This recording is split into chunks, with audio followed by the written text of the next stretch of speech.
నమస్కారం new Prajasakti news channel కి స్వాగతం. విజయవాడ వరద బాధితులకు భారీగా విరాళాలు సేకరించిన పత్తికొండ ఎమ్మెల్యే కేఈ శ్యాంబాబు పేదలకు ఆపన్నహస్తంగా ఆపదలో ఉన్న వారికి ఆపద్బాంధవుడిలా అడుగడుగున ఆదుకునే అభయాంజనేయుడుగా ఇంటింటికి తిరిగి నిత్యావసర సరుకులు స్వయంగా భుజాన వేసుకుని అందించి బాధితులకు అన్నిటిని తోడ్చేందుకు కంకణం కట్టిన కేఈ శ్యాంబాబు ముఖ్యమంత్రి ఆదేశాల మేరకు పత్తికొండ నియోజకవర్గంలో 23 లక్షలు సేకరించి ఆపదలో ఉన్నటువంటి విజయవాడ ప్రజానికాన్ని ఆదుకునేందుకు నడుం బిగించిన జై శ్యాంబాబు.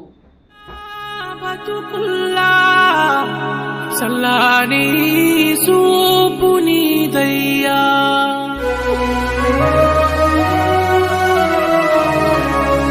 కన్నీరే తుడిసేటి సేతులు నీదేనయ్యా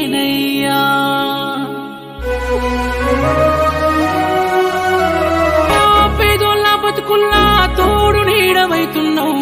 ఏ దైవం పంపిందో సామి సామి చల్లని బతుకుల్లా నీ హామీ కన్నీళ్లతో తడిసిన ఈ